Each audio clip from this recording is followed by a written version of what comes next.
Welcome to A1 TV Telugu news. నేను భువన. Details చూద్దాం. Hyderabad మెట్రోపై CM Revanth Reddy assembly వేదికగా కీలక ప్రకటన చేశారు. L&T నుంచి మెట్రోను స్వాధీనం చేసుకోవాలని ప్రభుత్వం నిర్ణయించినట్లు ప్రకటించారు. దీనిపై అసెంబ్లీలో తీర్మానం ప్రవేశపెట్టి ఏకగ్రీవ తీర్మానానికి సభ్యులంతా ఆమోదం తెలపాలని కోరారు. మెట్రో విస్తరణకు ఇబ్బందులు ఎదురవుతున్న కారణంగానే స్వాధీన ప్రక్రియ చేపట్టినట్లు తెలిపారు.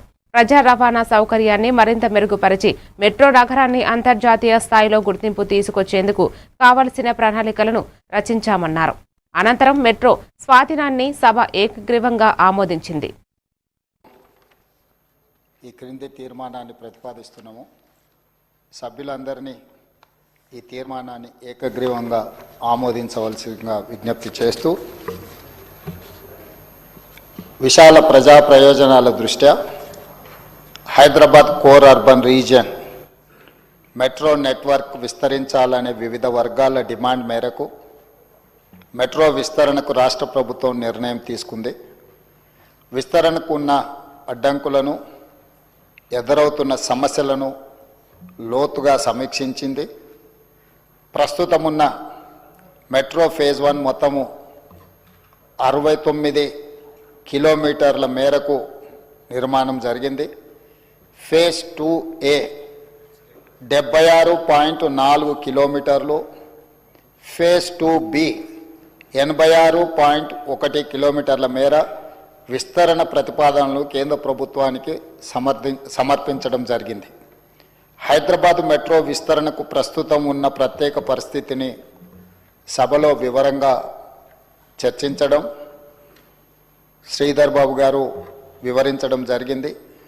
ఫేజ్ 1 మెట్రో నిర్వహణలో ప్రైవేటం చేసుకునే ప్రక్రియకు రాష్ట్ర ప్రభుత్వం తీసుకున్న నిర్ణయాలను ఈ గౌరవ సభ సమర్థించి పూర్తి మద్దతు ప్రకటించాల్సిందిగా కోరుకుంటూ, ఫేజ్ 2 విస్తరణకు కేంద్ర ప్రభుత్వ ఆమోదం త్వరగా పొందేందుకు రాష్ట్ర ప్రభుత్వం గట్టిగా కృషి చేయాలని కోరుకుంటున్నాం. అధ్యక్ష, ఈ ప్రతిపాదన హైదరాబాదులో విస్తరిస్తున్న జనాభా అవసరాలను కార్యాచరణను ముందుకు తీసుకువెళ్ళాలి అని అంటే ఫేజ్ 1ని L&T సంస్థ నుంచి రాష్ట్ర ప్రభుత్వము స్వాధీనం చేసుకోవాల్సిన పరిస్థితులు ఉత్పన్నమైనాయి.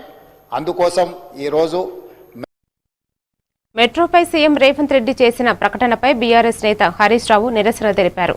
ఇది ఏకగ్రీవ తీర్మానం కాదని, ఏకపక్ష తీర్మానమని విమర్శించారు. బీఆర్ఎస్ సభ్యుల అభిప్రాయం తీసుకోకుండా ఏకగ్రీవంగా బిల్లును ఎలా పాస్ చేస్తారని ప్రశ్నించారు. శాసనసభ నడిపే వ్యవహారం పద్ధతి ఇది కాదన్నారు. స్పీకర్ సార్ ఒక రిజల్యూషన్ ను ఏకగ్రీవంగా పాస్ చేయాలంటే మా అభిప్రాయమే తీసుకోకుండా మీరే ఏకగ్రీవంగా ఎట్లా పాస్ చేసుకుంటారు సార్? సభ్యులు అంగీకరించినందుకు మేము ధన్యవాదాలు తెలుపుతున్నామని ఎట్లా చెప్తారు sir? Sir, this is not the way of passing the resolution sir. ఇది శాసనసభ నడిపేటువంటి వ్యవహారం కాదు, ఇది పద్ధతి అంతకంటే కాదు సార్. శాసనసభ ఇప్పుడు స్టేట్మెంట్ ఇవ్వడం మీ రైట్ సార్, స్టేట్మెంట్ మీద డిస్కషన్ లేదు. కానీ ఏకగ్రీవంగా శాసనసభలో తీర్మానం పాస్ చేయాలన్నప్పుడు ఇది అందరి సభ్యులు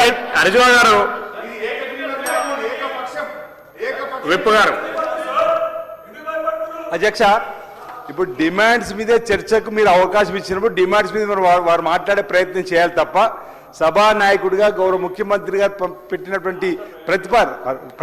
ప్రతిపాదనను రాష్ట్ర ప్రయోజనాలు దృష్టిలో పెట్టుకొని వారి హయాంలో జరగలేదు. వారు ముందు చూపుతోటి మెట్రోను మనం స్వాధీనం చేసుకొని హైదరాబాద్ను అభివృద్ధి పత్రంలో తీసుకొని పోయే ప్రయత్నం చేస్తే మూసీ నది ప్రక్షాళన అంటే వారికి పట్టదు అధ్యక్ష. 4th సిటీని తీసుకొని ముందుకు పోతామంటే పట్టదు అధ్యక్ష. ప్రతి దానికి అడ్డంకులే. మా ముఖ్యమంత్రి గారు తీసుకున్న ప్రతి నిర్ణయానికి అడ్డంకులు సృష్టించాలని ప్రయత్నం చేయడం తప్ప మరొకటి కాదు. ఈరోజు పద్దుల మీద ఏదో డిమాండ్స్ ఉందో మీరు అవకాశం దాని మీద మాట్లాడే అవకాశం ఇవ్వాల్సిందిగా నేను మిమ్మల్ని కోరుతున్నాను అధ్యక్ష. హరీష్ రావు గారు, డిమాండ్స్ మీద మాట్లాడండి ప్లీజ్. డిమాండ్స్ మీద మాట్లాడండి. తప్పకుండా గౌరవిస్తాం అధ్యక్ష, మీ మాటను గౌరవిస్తాం. కానీ జరిగిన తీర్మానం ఇది ఏకగ్రీవ తీర్మానం కాదు, ఏకపక్షంగా చేసుకున్న తీర్మానము. ఈ సభ నడుపుతున్న తీరు పట్ల మా యొక్క తీవ్రమైన మూసీ నది పునర్జీవన ప్రాజెక్టులో భాగంగా తెలంగాణ ప్రభుత్వం మరో ముందడుగు వేసింది. రంగారెడ్డి జిల్లా గండిపేట మండలం పరిధిలోని మంచిరేవులలో ఓంకారేశ్వర ఆలయానికి సీఎం రేవంత్ రెడ్డి శంకుస్థాపన చేశారు. అంతకుముందు పక్కనే ఉన్న వీరభద్ర ఆలయంలో కుటుంబంతో సహా పూజలు చేశారు. ఈ కార్యక్రమంలో సీఎంతో పాటు డిప్యూటీ సీఎం మల్లు బట్టి విక్రమార్క, మంత్రులు వేం నరేంద్రారెడ్డి తదితరులు పాల్గొన్నారు. ఇప్పటికే ఆలయ నిర్మాణానికి Musi river front corporation design ఖరారు చేసింది. చారిత్రక వీరభద్రస్వామి ఆలయ సమీపంలో 8 ఎకరాల్లో 700 కోట్ల వ్యయముతో ఓంకారేశ్వర ఆలయాన్ని నిర్మించబోతున్నామన్నారు. అందులో 100 అడుగుల గాలి గోపురం, మూసీ నది మధ్యలో దీనిపై 100 అడుగుల శివుడి విగ్రహం ప్రతిష్ఠించనున్నారు. స్వామి అలాగే ఓంకారేశ్వర స్వామి ఒక మహాద్భుత ఆచరణకి భూమి పూజ జరుగుతున్న శుభ సందర్భం ఇది.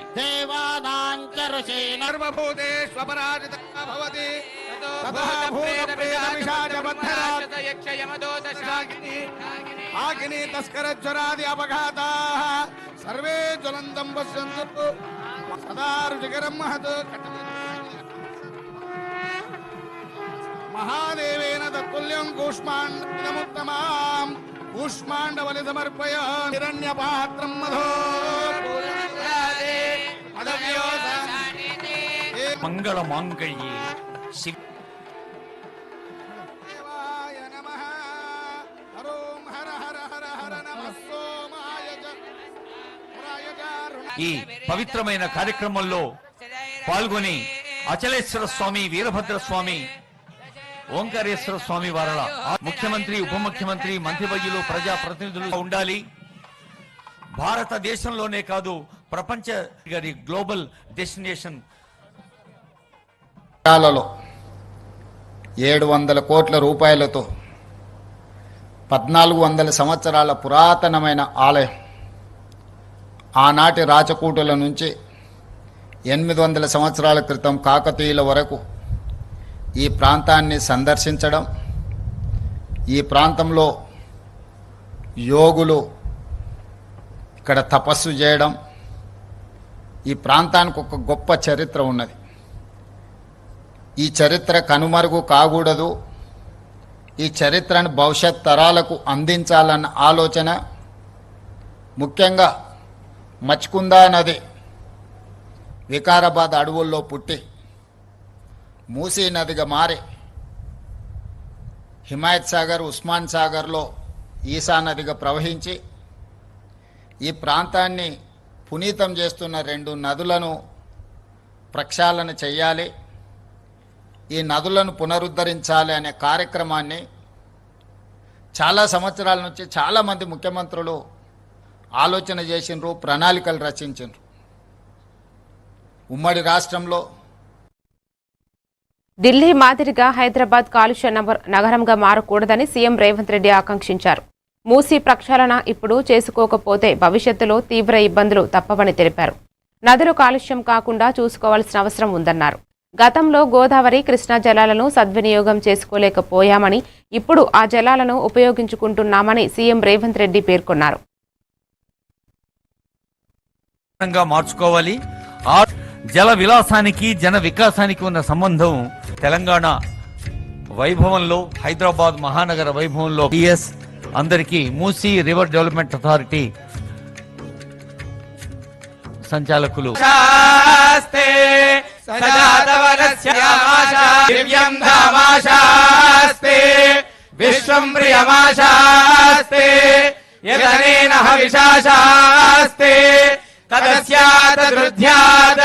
తదస్మై దేవారాసంతాం తదగ్నిర్దేవో దేవేభ్యో వదతే. నదీ పరివాహక ప్రాంతంలోనే నాగరికత అభివృద్ధి చెందింది. సముద్రాల చెంతనే వ్యాపార కేంద్రాలుగా రాణించినాయి. ఈరోజు ఎక్కడైతే సముద్రం ఉందో సముద్రం పక్కన ఉన్న నగరాలన్నీ కూడా గొప్ప గొప్ప వ్యాపార కేంద్రాలుగా మారినాయి. ఉమ్మడి రాష్ట్రంలో విశాఖపట్నం అయినా తీసుకోండి, ఈనాడు నెల్లూరు ప్రాంతంలో కృష్ణపట్నం పోర్టునైనా తీసుకోండి, దేశంలో ఎక్కడైనా మీరు చూడండి, కలకత్తా నగరాలు కానీ, ముంబై నగరం కానీ, చెన్నై నగరం కానీ, ఏ నగరాన్ని తీసుకున్నా సముద్రపు ఒడ్డున్న నగరాలు, రాష్ట్రాలే. తెలంగాణ జాగృతి అధ్యక్షురాలు కవిత పార్టీపై కేంద్ర సహాయ మంత్రి బండి సంజయ్ ఆసక్తికర వ్యాఖ్యలు చేశారు.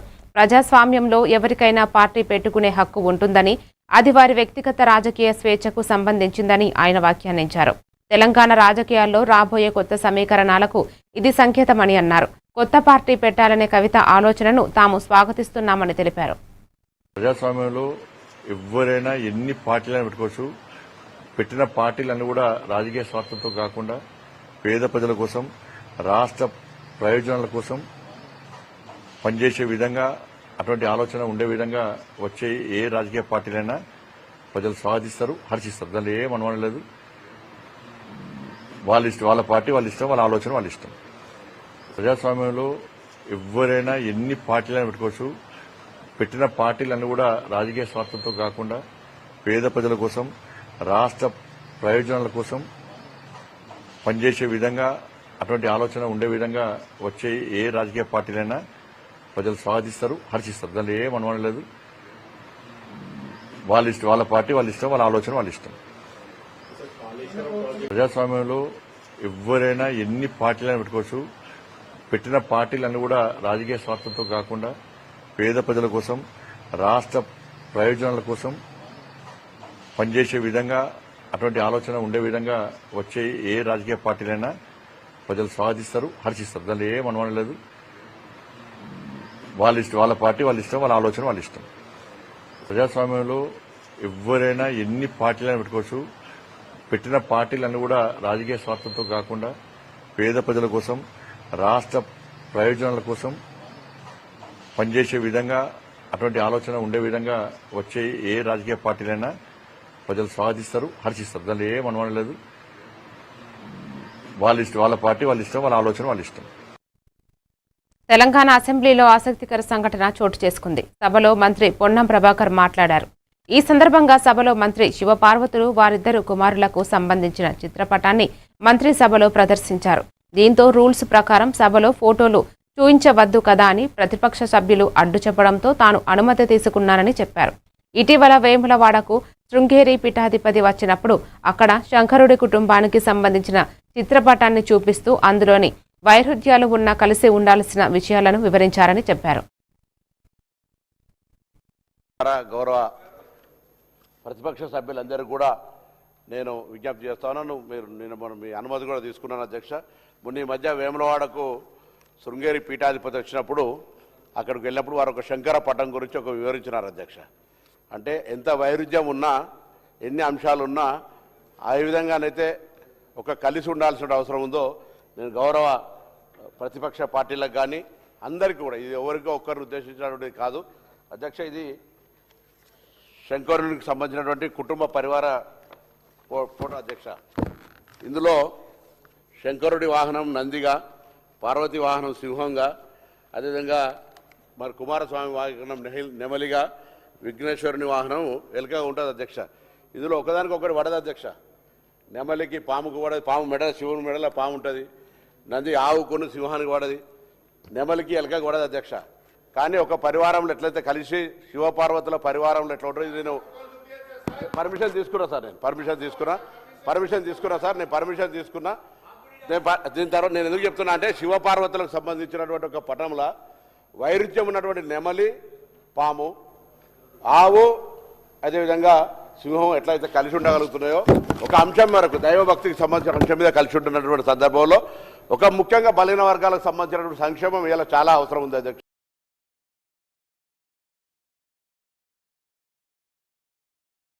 రైట్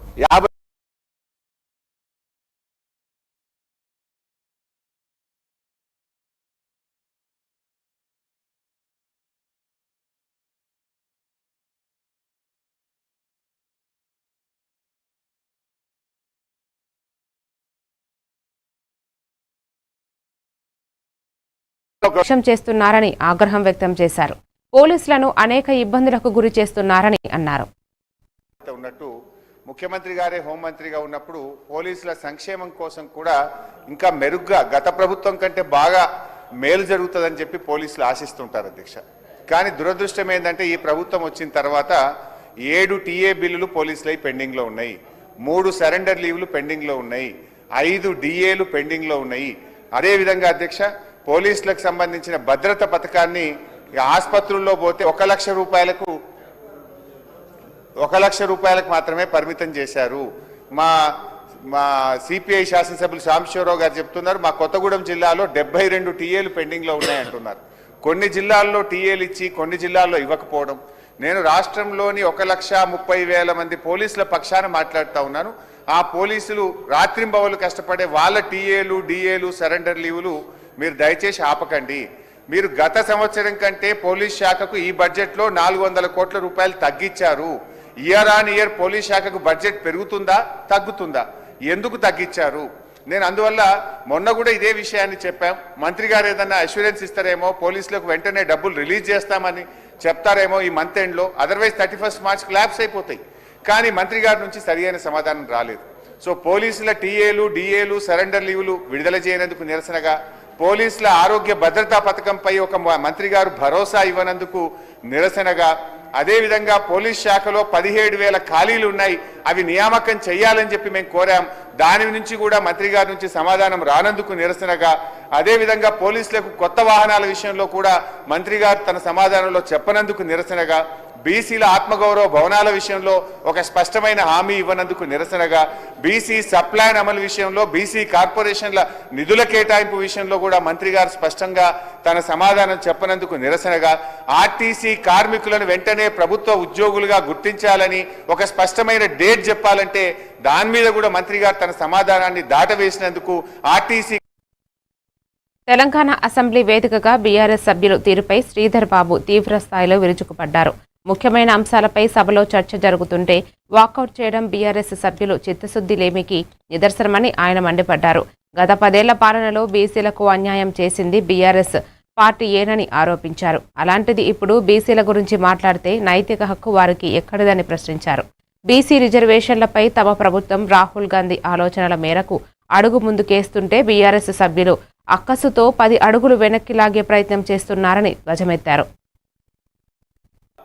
ఈరోజు చట్టానికి సవరణ చేయాలని మా రాహుల్ గాంధీ గారి ఆలోచనని అమలు చేసే ప్రయత్నంలో ఒక అడుగుకు ముందుకేస్తే 10 అడుగులకు వారు వెనుక గుంజే ప్రయత్నం చేసిన అధ్యక్ష ప్రత్యేకంగా కనబడ్డది. ప్రభాకర్ గారు కూడా చెప్పారు, బలహీన వర్గాలకు అన్యాయం చేసిందే టీఆర్ఎస్ పార్టీ, అన్ని సందర్భాల్లో అన్యాయం చేసింది. వారికేమి అధ్యక్ష నైతిక హక్కు ఉందని ఈరోజు వాకౌట్ చేసిపోతారు అధ్యక్ష. పోలీస్కి ఏం చేశారు అధ్యక్ష? పోలీస్ సంక్షేమానికి సంబంధించి కేవలం ఇన్నోవాలు సమకూర్చడమే పోలీస్ సంక్షేమం అంటే, పోలీసుకు సంబంధించిన వారి మనోధైర్యాన్ని ఎప్పటికప్పుడు క్షీణించే కార్యక్రమం చేసిన వారు పోలీస్ పక్షాన మాట్లాడతారు అధ్యక్ష వారు. అదేవిధంగా ట్రాన్స్పోర్ట్కు సంబంధించి అనేక రిఫార్మ్స్ తీసుకొస్తా ఉన్నారు. ఈరోజు పారదర్శకంగా ఉండాలి, అకౌంటబిలిటీతో ఉండాలి, కరప్షన్ లేకుండా ఉండాలని రిఫార్మ్స్ తీసుకొచ్చి టెక్నాలజీని ఉపయోగించుకొని ఈ విధమైన ప్రయత్నం మా కాంగ్రెస్ పార్టీ ప్రభుత్వం చేస్తూ ఉంటే వాకౌట్ చేస్తారు అధ్యక్ష. వారికి ఏ విషయంలో చిత్తశుద్ధి లేదు అధ్యక్ష. బీఆర్ఎస్ పార్టీకి మేము చేస్తూ ఉన్న సంక్షేమం విషయంలో కానీ, మేము చేపడతా ఉన్న అనేక రిఫార్మ్స్కు సంబంధించిన అంశం విషయంలో చిత్తశుద్ధి లేదు, మాట్లాడలేరు. ఇక వాకౌట్ చేయాలి, దానికి సంబంధించి ఏం చేయాలని అర్థం కాని పరిస్థితుల్లో వారు వాకౌట్ చేయడం జరిగింది అధ్యక్ష. వాకౌట్ చేస్తే మొత్తం ఈ రోజంతా వాకౌట్ చేయాలి. కేవలం దీని గురించి వాకౌట్ చేసి మళ్ళా తిరిగి వస్తామంటారు. ఈరోజు వారు కేవలం బలహీన వర్గాల నిజంగానే చిత్తశుద్ధి. రాష్ట్రంలోని అంగన్వాడీ చిన్నారులకు కొత్త బ్రేక్ఫాస్ట్ స్కీమ్ తొలిముద్ద ప్రారంభమైందని, ఇక నుంచి చిన్నారులకు ఉప్మా, కిచిడి మిక్స్ను బ్రేక్ఫాస్ట్గా అందించనున్నారు. ఈ కొత్త పథకాన్ని అసెంబ్లీ ప్రాంగణంలో ముఖ్యమంత్రి రేవంత్ రెడ్డి ప్రారంభించారు. ఈ సందర్భంగా ఆయన మాట్లాడుతూ ప్రభుత్వ బిడ్డ కడుపులో ఉన్నప్పటి నుంచే తల్లికి పౌష్టికాహారం అందిస్తుందన్నారు. ప్రభుత్వం ఎంత మంచి ప్రణాళికలు చేసినా అమలు చేయాల్సింది అంగన్వాడీ టీచర్లు మాత్రమేనని సూచించారు. అందుకే ఈ ప్రభుత్వం మీపై గురుతుర బాధ్యత పెట్టిందన్నారు. ఈ సందర్భంగా అంగన్వాడీ వర్కర్స్కు మొబైల్ ఫోన్లు సీఎం పంపిణీ చేశారు.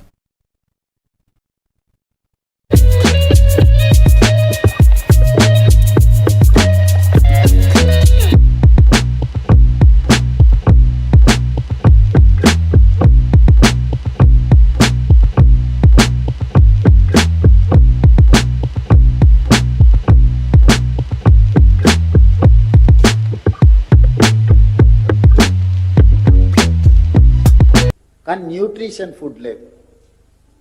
అందుకే ఈరోజు ప్రభుత్వము తల్లి గర్భం దాల్చినప్పటి నుంచి మదర్గా తీసుకోవాల్సిన జాగ్రత్తలు, గర్భంలోనే ఉన్నప్పుడు పిల్లలకు ఏ రకంగా పౌష్టికాహారాన్ని అందించాలి, ఏ రకంగా తల్లి జాగ్రత్త తీసుకుంటే కడుపులో ఉన్న బిడ్డ ఆరోగ్యవంతంగా పెరుగుతుంది, పుట్టిన తర్వాత వాళ్ళు ఇంకా వాళ్ళ ఆరోగ్యాన్ని మెరుగుపరచాలి అంటే పౌష్టికాహారం ఏ విధంగా అందించాలి. ఈరోజు ఈ అన్ని అంశాలను మనం చర్చించి పుట్టబోయే బిడ్డకు తీసుకోవాల్సిన జాగ్రత్తలు, పుట్టిన తర్వాత బిడ్డ యొక్క ఎదుగుదలలో తీసుకోవాల్సిన జాగ్రత్తలు, ఎదిగిన బిడ్డలకు చదువు, సంస్కారము, సమాజంలో గౌరవం ఏ విధంగా తీసుకురావాలి, వీటన్నిటి మీద కూడా ప్రభుత్వం ప్రణాళికాబద్ధంగా ఆలోచన చేసి ఇలాంటి కార్యాచరణలు అన్నిటినీ తీసుకుంటున్నాం. అయితే ప్రభుత్వం ఎంత మంచి ఆలోచనతోని ఎంత మంచి కార్యక్రమాన్ని తీసుకొచ్చినా దీన్ని అమలు చేసే క్షేత్రస్థాయి సిబ్బందే ప్రభుత్వం యొక్క గుర్తింపు, గౌరవం. ఈరోజు ఇంత మంచి ప్రణాళికలు సీతక్క గారు, కొండా సురేఖ గారు, లేకపోతే నేను ఎవ్వరు ప్రణాళికలు రచించిన మా అధికారులు అందరూ కూడా అనితా రామచంద్రన్ గారి నుంచి అధికారులందరూ ప్రణాళికలు రచించిన చివరికి ఇది అమలు చేయాల్సింది అంగన్వాడీ టీచర్లు మాత్రమే. ఈ ప్రభుత్వం గురుతర బాధ్యతను మీ మీద పెట్టింది. మీ మీదనే నమ్మకము, విశ్వాసం. మీరైతేనే ఈ కార్యక్రమాన్ని పకడ్బందీగా అమలు చేసి పేదల ఆకలితో పాటు గర్భం దాల్చిన తల్లి యొక్క ఆలోచన, ఆకలిని మీరు అమ్మగా అర్థం చేసుకుంటారని, మహిళగా మీకు ఆ సమస్యల పట్ల అవగాహన ఉంటుందని, ఈ పిల్లల్ని అందరినీ మన గ్రామంలోనో మన వీధిలోనో ఉండే పిల్లల్ని మన సొంత పిల్లలను ఏ విధంగా మనం సీఎం రేవంత్ రెడ్డి కేసీఆర్ కుమ్మక్కయ్యారని కేంద్ర మంత్రి బండి సంజయ్ తీవ్ర స్థాయిలో ధ్వజమెత్తారు. ఆయన కరీంనగర్లో మీడియాతో మాట్లాడుతూ బీజేపీ, బీఆర్ఎస్ ఒక్కటని ఎవరు అనరని, అవన్నీ కాంగ్రెస్ పార్టీ, సీఎం రేవంత్ రెడ్డి కట్టుకథలని కామెంట్ చేశారు. ముఖ్యమంత్రిగా ఉన్న వ్యక్తి 1-2 సార్లు ఆలోచించి మాట్లాడాలని హితవు పలికారు. కాంగ్రెస్ కంటే ఎక్కువగా బీఆర్ఎస్ పార్టీతో పోరాడింది బీజేపీయేనని ఆయన గుర్తు చేశారు. ముఖ్యమంత్రి ముందు 6 గ్యారెంటీలను అమలు చేయాలని బండి సంజయ్ డిమాండ్ చేశారు. పార్టీ అప్పుడు బీఆర్ఎస్ పార్టీ దానికి బాధ్యత వహించాల్సి వస్తుంది. దాంతో కాంగ్రెస్ పార్టీ ప్రభుత్వం విచారణ చేస్తుందంటే విచారణ ఏది అంటే సిబిఐ అంటది. సిబిఐకి నివేదిక తయారు చేస్తారు, అవి కూడా చక్కగా తయారు చేయరు. రాష్ట్ర ముఖ్యమంత్రి బీఆర్ఎస్ పార్టీతో కుమ్మక్కాడు. ఇద్దరు కలిసి ఇలా రాజకీయాలు, తెలంగాణ రాష్ట్రంలో రాజకీయాలు చేస్తున్నారు. పైకి కొట్లాడినట్టు చేస్తారు, లోపల మాత్రం వీళ్ళు కలిసి రాజకీయం చేస్తారు. ముఖ్యమంత్రి నియోజకవర్గాల పునర్విభజన 33% మహిళా రిజర్వేషన్ అన్న వెంటనే రాష్ట్ర ముఖ్యమంత్రికి టెన్షన్ స్టార్ట్ అయింది.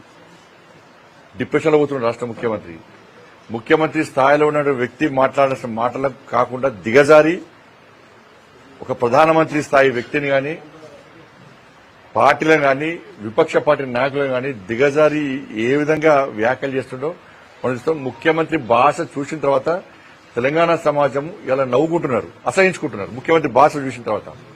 కానీ 6 గ్యారెంటీలు మాత్రం గుర్తురావు. ఆయనకు ఇచ్చిన హామీలు గుర్తురావు. ఫస్ట్ నీ తెలంగాణ రాష్ట్రం నుంచి ఫస్ట్ ఏడుమని ముఖ్యమంత్రి గారిని నువ్వు 6 గ్యారెంటీలు ఇవ్వకుండా నరేంద్ర మోడీ గారు ఆతిరా చెప్పు. నువ్వు ఉత్తరాది పక్క తెలంగాణ నుంచి ఆలోచించు. నువ్వు ఉత్తరాదికి నాయకుని కాదు, తెలంగాణ రాష్ట్రానికి ముఖ్యమంత్రివి. తెలంగాణ రాష్ట్రానికి ముఖ్యమంత్రివి. ఎన్నికల ముందు నువ్వు హామీలు ఇచ్చినవు. ఏమని హామీలు? 6 గ్యారెంటీలు బీఆర్ఎస్ పార్టీ ప్రభుత్వము 8 లక్షల కోట్ల రూపాయలు అప్పు చేసింది, అప్పులు తీరుస్తాము, 6 గ్యారెంటీలు 100 రోజులు కూడా అమలు చేస్తాము అన్నావు. నేను ఆపింది వాళ్ళు అప్పుడే చెప్పాలి. కేంద్ర ప్రభుత్వం సహకరిస్తేనే నేను 6 గ్యారెంటీలు అమలు చేస్తానని చెప్పానంటే నువ్వేమన్నావు? ఎవ్వరు సహకారం అవసరం లేదు, నేను 6 గ్యారెంటీలు అమలు చేస్తాను. ఫస్ట్ నీ 6 గ్యారెంటీ గురించి చెప్పు. ఫస్ట్ 2,500 రూపాయల మహిళలకు, 4,000 రూపాయలు ఆసరా పెన్షన్స్, తులం బంగారము, స్కూటీ, ఉద్యోగాలు, డిఏలు, పిఆర్సీ, ఇవన్నీ రైతు భరోసా, రైతు కూలీలకు 12,000 రూపాయలు, ఉద్యోగులకు నిరుద్యోగులకు నిరుద్యోగ వృత్తి, ఇంకా పదవీ విరమణ పొందినటువంటి వాళ్లకు పైసలు ఇవ్వకుండా ఎంత గోస పెడుతున్నావు నువ్వు. ఇవాళ స్కూళ్లలో పిల్లలను బయటికి గల్లబట్టి. ఐపీఎల్ సీజన్ సందర్భంగా బెట్టింగ్కు దూరంగా ఉండాలని హైదరాబాద్ సిపి సజ్జనార్ సూచించారు. క్రికెట్ను కేవలం ఆటగా మాత్రమే ఆస్వాదించాలని తెలిపారు. నిషేధిత యాప్లు టెలిగ్రామ్, వాట్సాప్, ఇన్స్టాగ్రామ్లలో బెట్టింగ్ ప్రచారం జరుగుతోందని గుర్తించారు. ఇలాంటి యాప్లను ప్రమోట్ చేసే ఇన్ఫ్లుయెన్సర్లపై కఠిన చర్యలు తీసుకుంటామని హెచ్చరించారు. నా తరపు నుంచి, హైదరాబాద్ పోలీస్ తరపు నుంచి పేరు నమస్కారాలు. రేపటి నుంచి ఐపీఎల్ సీజన్ స్టార్ట్ కాబోతుంది. ఆ స్టార్ట్తోనే మళ్ళీ బెట్టింగ్ మరియు బెట్టింగ్ యాప్స్ ఒక సీజన్ కూడా స్టార్ట్ అయిపోతుంది. అందరు కూడా తెలుసు, మనము గత సంవత్సరం సే నో టు బెట్టింగ్ యాప్స్తోని చాలా ప్రజా ఉద్యమంని నడిపించడం జరిగింది. దాని సక్సెస్తోని ఒక బిల్ కూడా రావడం జరిగింది. ఏమైనా మళ్ళీ బిల్ వచ్చిన యాప్స్ ఆగిపోయావు, కానీ టెలిగ్రామ్లో, ఇన్స్టాగ్రామ్లో రకరకాల కొత్త యాప్స్తోని మళ్ళీ వీళ్ళు అమాయకుల్ని బలి చేయడానికి చాలా ముందు వస్తున్నారు. అట్లానే కొంతమంది ఇన్ఫ్లుయెన్సర్స్ కూడా మళ్ళీ వాళ్ళతోని చేయి కలపడం జరుగుతుంది. అందరూ కూడా తెలుసు, బెట్టింగ్ అనేది ఒక చాలా పెద్ద వ్యసనము. దాని నుంచి చాలామంది బలి అయిపోయినారు, చాలామంది డబ్బులు పోగొట్టుకున్నారు, ఫ్యామిలీస్ నాశనమైనారు, మనశాంతి కోల్పోయినారు. సో అందుకు మనందరూ కూడా ఈ బెట్టింగ్ యాప్స్ నుంచి దూరం ఉండాలని చెప్పి నేను మరీ కోరుతున్నాను. ఇది ఆన్లైన్ బెట్టింగ్ యాప్ అయితే మనము ఆఫ్లైన్లో కూడా చాలామంది రూమ్స్ తీసుకుని బయట ఊరికి వెళ్ళి అక్కడ కొంతమంది కలిసి అది కూడా చేస్తుంటారు.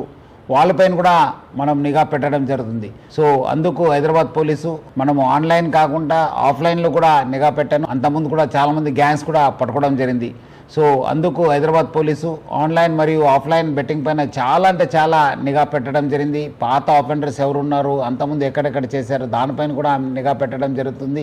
అట్లానే మన సైబర్ క్రైమ్ టీమ్స్ కూడా అలర్ట్ చేసి స్పెషల్ టీం ఫామ్ చేసి ఇన్స్టాగ్రామ్లో కావచ్చు, మన టెలిగ్రామ్లో కావచ్చు, అట్లానే వెబ్సైట్స్ ఏమేమి కొత్తగా వస్తున్నారు, ఎవరెవరు సోషల్ మీడియా ఇన్ఫ్లుయెన్సర్స్ దీన్ని ప్రమోట్ చేస్తున్న పైన కూడా చాలా గట్టి నిఘా ఏర్పాటు చేయడం జరుగుతుంది. ఏమాదిరి సమాచారం తెలిస్తే ఆన్లైన్లో కావచ్చు, ఆఫ్లైన్లో కావచ్చు, మీరు ప్లీజ్ డయల్ 100. అట్లానే మన వాట్సాప్ నంబర్ అయిన 9490616555కి ఫోన్ చేయండి, మెసేజ్ పంపించండి. వాట్సాప్లో కానీ మీరు రెగ్యులర్ మెసేజ్ పంపించవచ్చు, ఫోన్ చేయవచ్చు. డెఫినెట్లీ హైదరాబాద్ పోలీసు స్పందించి ఈ ఒక్క బెట్టింగ్ యాప్స్ పైన చాలా గట్టి మనము యాక్షన్ తీసుకోవడానికి మాకు సహకారం అవుతుంది. ప్రజలందరూ కూడా ఈ నంబర్స్ నోట్ చేసి సహకరించాలని చెప్పి నేను. తెలంగాణ రాష్ట్ర వ్యాప్తంగా ఆశా వర్కర్లు తమ డిమాండ్ల సాధన కోసం చలో హైదరాబాద్ కార్యక్రమానికి పిలుపునిచ్చారు. ప్రస్తుతం జరుగుతున్న అసెంబ్లీ బడ్జెట్ సమావేశాల నేపథ్యంలో ప్రభుత్వం తమ సమస్యలను గుర్తించాలని వారు ఈ నిరసన చేపట్టారు. అయితే ఈ ఆందోళనను అడ్డుకోవడానికి పోలీసులు రాష్ట్ర వ్యాప్తంగా ఉన్న ఆశా వర్కర్లను ఎక్కడికక్కడ ముందస్తు అరెస్టులు చేశారు. తమకు నెలకు 18,000 రూపాయలు ఫిక్స్డ్ వేతనాన్ని నిర్ణయించాలని ఆశా వర్కర్లు ప్రధానంగా డిమాండ్ చేస్తున్నారు. ప్రస్తుతం ఇస్తున్న గౌరవ వేతనం తమ జీవన భృతికి సరిపోవడం లేదని, బడ్జెట్ సమావేశంలోనే దీనిపై స్పష్టమైన ప్రకటన చేయాలని వారు పట్టుబడుతున్నారు. ఈ క్రమంలోనే అసెంబ్లీ ముట్టడికి యత్నించిన పలువురు ఆశా వర్కర్లను పోలీసులు అదుపులోకి తీసుకుని సమీప పోలీస్ స్టేషన్లకు తరలించారు.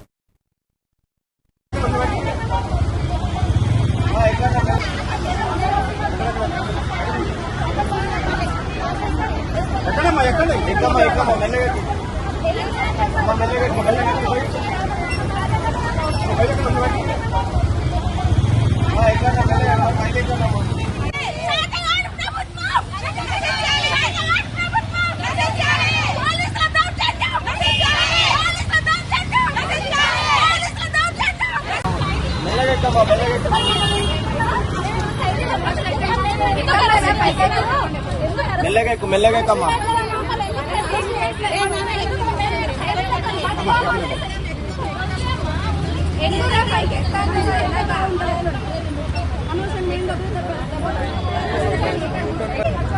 రండి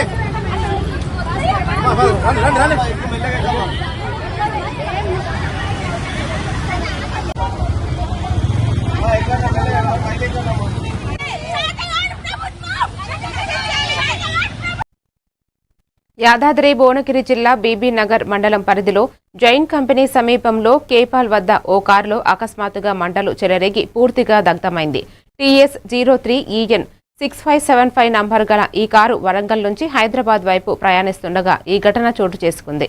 కారు ఇంజిన్ నుంచి మంటలు రావడాన్ని గమనించిన కారు యజమాని అప్రమత్తమైన వాహనం ఆపి అందులో నుంచి దిగడంతో ప్రాణాపాయం తప్పింది. ఇది గమనించిన స్థానికులు అగ్నిమాపక సిబ్బందికి సమాచారం అందించారు. కానీ మంటలు వేగంగా వ్యాపించడంతో కారు మాత్రం పూర్తిగా దగ్ధమైంది.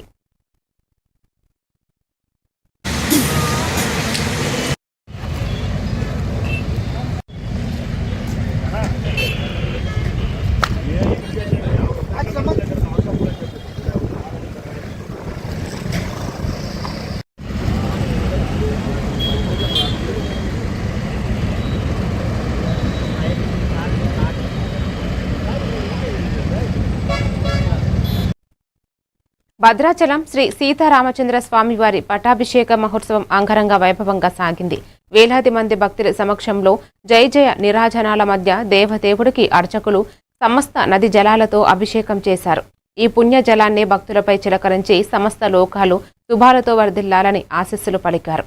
గవర్నర్ శివప్రతాప్ శుక్లా ఈ వేడుకకు హాజరై సీతారాముల వారికి పట్టు వస్త్రాలు సమర్పించారు. వ్యవసాయ శాఖ మంత్రి తుమ్మల నాగేశ్వరరావు, ఎంపీ బలరాం నాయక్, ఎమ్మెల్యే వెంకట్రావు, దేవాదాయ శాఖ కమిషనర్ హనుమంతరావు ఈ ఉత్సవాన్ని తిలకించారు. ఆ నదీ దేవతలను ఆవాహనం చేయడం జరిగింది. ఇది పట్టాభిషేకం. మనకి ఇక్కడ ఆభరణాలు అన్నీ కూడా సమర్పించిన తర్వాత అసలు పట్టాభిషేకం అంటేనే ఈ సముద్ర బెల్లం పెట్టుకుంటే ముహూర్తం అంటాము. అదేవిధంగా పట్టాభిషేకంలో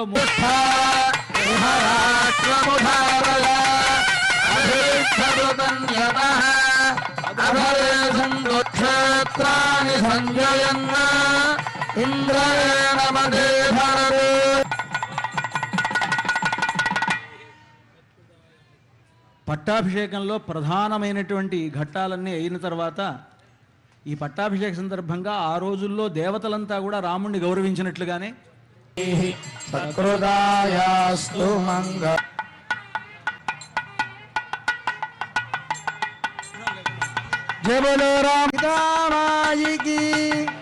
లక్ష్మణ స్వామికి. మరిన్ని డీటెయిల్స్ మళ్ళీ కలుద్దాం. Keep watching A1 TV Telugu news.